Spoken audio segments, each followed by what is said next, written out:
Pag nag-convert tayo ng 4-pin CDI battery operated, yung contact point natin ay kailangang tabasan.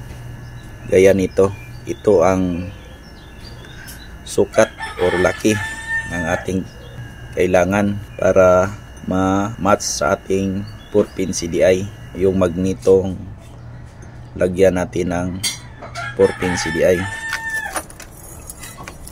Ito lang po ang kanyang sukat.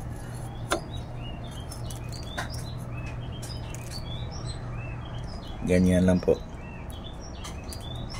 Nasa 10 to 11 centimeter. Yan. Yan lang po ang kailangan natin para mag-match yung magneto natin, yung contact point sa kanyang 4-pin CDI,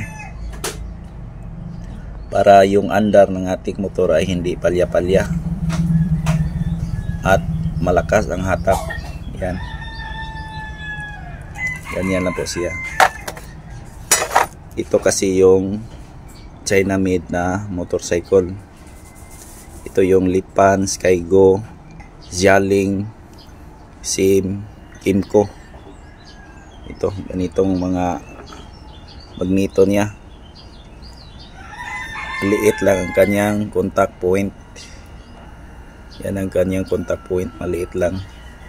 Dahil 4-pin CDI, battery operated yung ginamit dito.